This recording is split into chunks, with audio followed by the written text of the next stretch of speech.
Topic దేశాన్ని కుదిపేస్తున్నటువంటి అంశం ఈ యుద్ధం నేపథ్యంలో ఎల్పిజి గ్యాస్ కొరత అనేటువంటిది అనే నేపథ్యంలో కేంద్రం హుటాహుటిన ఎల్పిజి సంస్థల మీద ఎసెన్షియల్ కమోడిటీస్ యాక్ట్ అనేటువంటిది ప్రయోగించింది సార్. 10% మేర ఉత్పత్తిని పెంచాలి అని గ్యాస్ కంపెనీలకి ఇప్పటికే ఆదేశించింది. కమర్షియల్ గ్యాస్ కొరత కూడా వచ్చేటువంటి అవకాశం ఉంది. దాంతో హోటల్ ఇండస్ట్రీకి కూడా గడ్డు కాలం అనేటువంటిది ఒక పక్క మీడియా కూడా కొన్ని ఆందోళనకరమైనటువంటి స్క్రోలింగ్స్, సంచలనమైనటువంటి వార్తలు అవి ప్రసారం చేస్తున్న నేపథ్యంలో ఈ గృహావసరాలకు కూడా యాక్చువల్గా 25 రోజుల తర్వాతే రీఫిల్ బుకింగ్ అనేటువంటిది ఇవన్నీ కూడా బయటకు వస్తున్నాయి సార్, రకరకాల మ్యాటర్స్. అసలు ఏంటి ఎసెన్షియల్ కమోడిటీస్ యాక్ట్ అంటే ఏంటి, దాని యొక్క ప్రభావం ఎలా ఉంటుంది, దాని ద్వారా జరిగేటువంటి ఈ స్పైసీ వార్తలు ఈ గోలంతా ఎందుకు, కానీ ఇది చాలా చాలా చాలా ఇంపార్టెంట్ టాపిక్ ఇది. ఎందుకంటే సగటు ప్రజలకి ఇప్పుడే మనం ఈ డిస్కషన్కి రావడానికి ముందే నేను ఒక ఛానల్లో చూసా, మనకి మీడియా వాళ్ళకి కూడా ఏంటంటే ఒక సంచలనాత్మకమైన టీవీ కావాలి కదా, మొత్తం ఎల్పిజి గ్యాస్ సిలిండర్ల సప్లై బంద్ చేసేశారు, హోటల్ అసోసియేషన్లు గగ్గోలు పెడుతున్నారు, గృహావసరాలకి కూడా ఎల్పిజి కొరతగా ఉంది, ముందు ఇక రోజువారీ జీవితాన్ని ఇదంతా కూడా ప్రభావితం చేస్తాయి.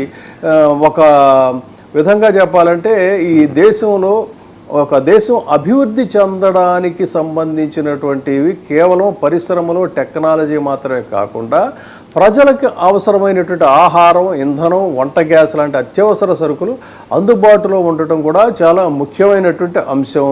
ఒకవేళ ఈ వస్తువుల కొరత ఏర్పడితే సామాన్యుల ప్రజల జీవితాలు ఖచ్చితంగా అతలాకుతలం అయ్యేటువంటి పరిస్థితి ఉంటుంది. కాబట్టి ధరలు ఒక్కసారిగా డెఫినెట్గా పెరుగుతాయి.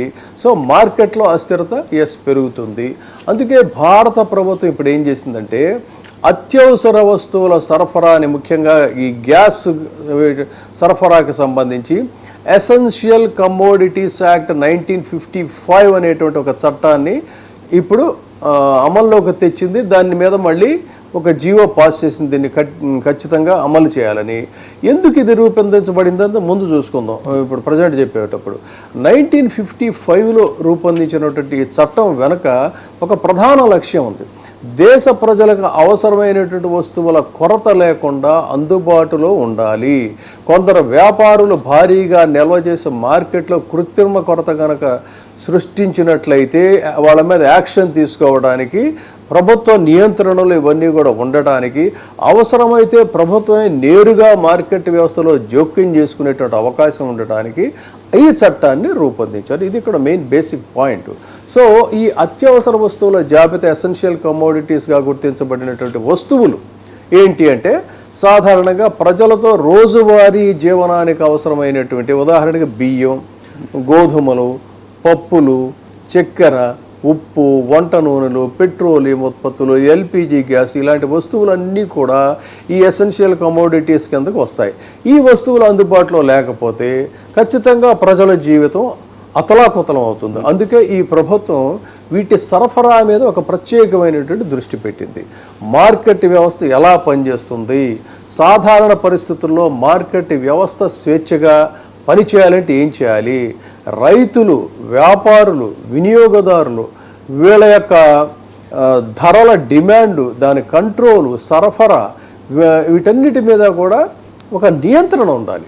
కాబట్టి కొన్ని సందర్భాల్లో మార్కెట్ వ్యవస్థలు ఎక్కడైనా ఇన్బ్యాలెన్స్, సమతౌల్యం లేకపోవటం అనేటువంటిది కనుక జరిగినట్లయితే హోర్డింగ్ అండ్ బ్లాక్ మార్కెటింగ్, ఖచ్చితంగా బ్లాక్ మార్కెటర్లు వచ్చేస్తారు కదా. సో ఈ వ్యాపారుల యొక్క వీటిల్ని, సరుకుల్ని భారీగా కొనుగోలు చేయటం, వాటిని నిల్వ చేయటం స్వాతంత్రానికి పూర్వం నుంచి కూడా ఈ దరిద్రం, ఈ ఎండాలం ఇది జరుగుతూనే ఉంది. అయితే దాని మీద ఖచ్చితంగా యాక్షన్ తీసుకుంటారు. ఇప్పుడు యుద్ధం నేపథ్యంలో మళ్ళీ ఈ రకమైనటువంటి ఖచ్చితంగా మనకి ఒక అవైలబిలిటీ తగ్గుతుంది. ముఖ్యంగా ప్రజెంట్ ఈ గ్యాస్ అండ్ ఆయిల్ సరఫరా తగ్గితే డెఫినెట్గా ధరలు పెరుగుతాయి. తర్వాత అదే సరుకుని అదే ధరలకి విక్రయించకుండా బ్లాక్ మార్కెటర్లు రేట్లు పెంచేస్తారు. అందుకని ఎసెన్షియల్ కమోడిటీస్ యాక్ట్ దీన్ని కంట్రోల్ చేయడానికి రూపొందించారు. ఇక అదేవిధంగా నిల్వ పరిమితులు ఎందుకు, ఎట్లా అనేది ఈ చట్టం ఖచ్చితంగా మానిటర్ చేస్తుంది. ముఖ్యంగా ఏంటంటే ఒక ముఖ్యమైనటువంటి ఇది నిల్వ పరిమితులు, అంటే ఒక వ్యాపారి ఎంత సరుకు నిల్వ చేయాలి అనే దాని మీద డెఫినెట్గా ఒక పరిమితి ఉంటుంది. దానికి మించిన కనుక నిల్వలు చేసినట్లయితే అది చట్టవిరుద్ధంగా పరిగణించబడుతుంది. దీనివల్ల అవుతుంది మార్కెట్లో సరఫరా ప్రాపర్గా ఉంటుంది. మరి దీనికి శిక్షలు లేవా అంటే కఠినమైనటువంటి శిక్షలు ఉన్నాయి. ఈ చట్టాన్ని ఉల్లంఘించిన వారికి శిక్షలు ఇది ఎసెన్షియల్ కమోడిటీస్ యాక్ట్ సెక్షన్ 7 ప్రకారంగా గరిష్టంగా 7 సంవత్సరాల వరకు జైలు శిక్ష విధించవచ్చు. అదనంగా భారీ జరిమానాలు కూడా ఉంటాయి. కొన్ని సందర్భాల్లో వ్యాపారస్తుల లైసెన్సులు కూడా క్యాన్సిల్ చేసేస్తారు. ఇంకా వ్యాపారం చేయడానికి ఛాన్స్ లేదు. ఈ ఎల్పిజి తీసుకుందాం. ప్రపంచ ఇంధన పరిస్థితులు సంక్లిష్టంగా మారిన నేపథ్యంలో ఇప్పుడు ఈ ఎల్పిజి సరఫరా విషయంలో ఇప్పుడు ఫ్లక్చుయేషన్స్ మొదలని, అందుకనే వెంటనే ప్రభుత్వం అత్యవసర పరిస్థితులు చర్యలు తీసుకుంది. అంటే ఏంటి, రిఫైనరీల ఉత్పత్తి పెంచాలని ఆదేశాలు ఇచ్చింది.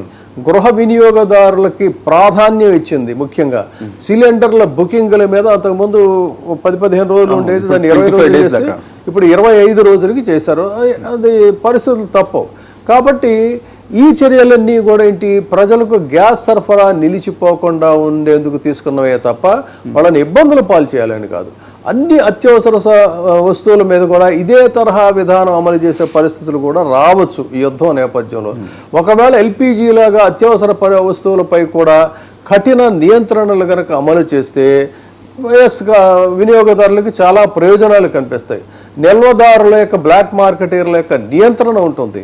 కృత్రిమ కొరత అనేటువంటిది తగ్గుతుంది. కాబట్టి ధరల నియంత్రణలో ఉండేటువంటి అవకాశం ఉంటుంది. అయితే వినియోగదారులకి ఈ యాక్ట్ వల్ల ఒక ప్రయోజనం అనేటువంటిది గమనించాలి, వాళ్ళు తెలుసుకోవాలి, వాళ్ళకి అవేర్నెస్ రావాలి అన్నట్టయితే సాధారణ ప్రజలకు ముఖ్యమైనటువంటి ప్రయోజనం ఏమిటి అని తెలుసుకోగలిగితే అప్పుడు వాళ్ళ యొక్క హక్కులు కూడా తెలుస్తాయి. అదేవిధంగా ధరలు మార్కెట్లో అందుబాటులోకి ఉంటాయి. ధరలు ఒక్కసారిగా పెరగకుండా కంట్రోల్ చేయొచ్చు. పబ్లిక్లో అవేర్నెస్ ఉంటే ముఖ్యంగా మధ్యతరగతి కుటుంబాలకి ఇది చాలా హెల్ప్ఫుల్ అవుతుంది. మార్కెట్ స్వేచ్ఛ, నియంత్రణ, మార్కెట్లో ఎలాంటి టైట్నెస్ వస్తే మనం ఏం చేయాలి, ఈ నాలెడ్జ్ అంతా కూడా వినియోగదారులకు ఉండాల్సినటువంటి అవసరం ఉంది. సో పెట్టుబడులు పెట్టడానికి ఆ పరిస్థితులు ఎవరు కూడా వెనకడుగు వేయరు అప్పుడు. సో మార్కెట్లో పోటీ తగ్గేటువంటి అవకాశం ఉంటుంది. కాబట్టి ప్రభుత్వ నియంత్రణ, మార్కెట్ స్వేచ్ఛ మధ్య ఒక బ్యాలెన్స్ అనేది ఉంటుంది. సంక్షోభ సమయాల్లో ఖచ్చితంగా చట్టం ఉండాల్సిందే. ఈ యుద్ధాలు, తర్వాత మహమ్మారులు, ప్రకృతి విపత్తులు, ఇలాంటి పరిస్థితుల్లో సరఫరా వ్యవస్థలో డెఫినెట్గా అంతరాయం అనేటువంటిది కలుగుతుంది. అప్పుడు ఈ జోక్యం అనేటువంటిది ప్రభుత్వం చాలా అవసరం. కాబట్టి ఇది ఇబ్బంది పెడతానికి కాదు. ఈ ఎసెన్షియల్ కమోడిటీస్ యాక్ట్ అనేటువంటిది ప్రభుత్వం అవసరమైనటువంటి వస్తువులన్నిటి మీద, ఒక గ్యాస్ మీదే కాదు, పెట్టి కంట్రోల్ చేయగలుగుతుంది. మరి అడగచ్చు, మరి వినియోగదారులు ఒకవేళ ఎలాంటి ఎఫెక్ట్ గురైతే వాళ్ళు ఎలాంటి ఇది తీసుకోవాలి, ఎవరిని సంప్రదించాలి? చట్టాన్ని చేశారు, బాగానే ఉంది. కానీ ఎందుకంటే చూడండి, వాళ్ళ దారి వాళ్ళు చేసుకుంటా పోతున్నారు. మరి ఏంటి, మనం ఏమి చేయలేమా అనుకోవటానికి వీల్లేదు. వినియోగదారులు ఏం చేయాలి, ఒకవేళ మార్కెట్లో ఎవరైనా బ్లాక్ మార్కెటింగ్ చేస్తే, అధిక ధరలకు విక్రయిస్తే, భారీగా నిల్వ చేస్తే, ఇవ్వాల్సినటువంటి వాళ్ళకి ఇవ్వకుండా దొడ్డిదారిని వేరే వాళ్ళకి అమ్ముకుంటా ఉంటే మీరు నిశ్శబ్దంగా ఉండాల్సిన అవసరం లేదు. వినియోగదారులు మీ హక్కులను ఉపయోగించుకోవాలి. ఏం చేయాలి అంటే, జిల్లా కలెక్టర్ కార్యాలయం కానీ, సివిల్ సప్లైస్ శాఖకు కానీ వినియోగదారులు వాళ్ళు ఖచ్చితంగా డైరెక్ట్గా మీరు కంప్లైంట్ ఇవ్వచ్చు. రాష్ట్ర ప్రభుత్వ సివిల్ సప్లైస్ వెబ్సైట్స్లో కానీ టోల్ ఫ్రీ నంబర్ల ద్వారా కూడా మీరు కంప్లైంట్ చేయొచ్చు. వినియోగదారుల హక్కులు భారతదేశంలో ప్రతి వినియోగదారుడికి కూడా ఉన్నాయి. ఇక్కడ ఎక్సెప్షన్స్ లేవు, మీరు ఎలిజిబులా కాదనేది అక్కర్లా. కాబట్టి సరైన ధరకు సరుకులు పొందే హక్కు మీకు ఉందని గమనించండి. మోసం జరిగితే మీరు ఖచ్చితంగా డైరెక్ట్గా ఫిర్యాదు చేయండి. అధిక ధరలకు ఎవరైనా విక్రయిస్తున్నారని చెప్పానంటే ఫిర్యాదు చేయండి. ఇది ఈ విధంగా ఈ ఎసెన్షియల్ కమోడిటీస్ యాక్ట్ అనేటువంటిది మీకోసం రూపొందించిన చట్టం. ఇది దేశ ప్రజల జీవన భద్రతకు సంబంధించినటువంటి చట్టం. ఇది మీ రక్షణ వ్యవస్థ చట్టం. కాబట్టి ఇప్పుడు ఈ యుద్ధం నేపథ్యంలో ప్రజలకు అవసరమైనటువంటి వస్తువులు అందుబాటులో ఉండేలా ప్రభుత్వం తీసుకునే ఈ చర్యలకి ఇది బలమైనటువంటి ఆధారం. కాబట్టి మీరేదో గగ్గోలు పడాల్సిన అవసరం లేదు, గందరగోళం లేదు. ఇప్పటికిప్పుడు మనకు వచ్చినటువంటి గ్యాస్ దొరకదు, లేకపోతే ఇంధనం దొరకదో, ఫ్యూయల్ దొరకదు అనేటువంటి భయం లేదు.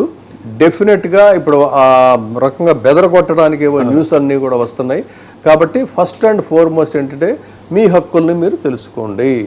వినియోగదారుల చట్టం ఇది ఉంది, ఆ విధంగా మీరు దీన్ని కంట్రోల్ చేసుకుంటే బాగుంటుంది. సార్ మరో ఇంపార్టెంట్ టాపిక్ 2020లో ప్రపంచాన్ని కుదిపేసినటువంటి కోవిడ్ మహమ్మారి ఏదైతే ఉందో దాని తాలూకు ఇవి ఎఫెక్ట్స్ ఇంకా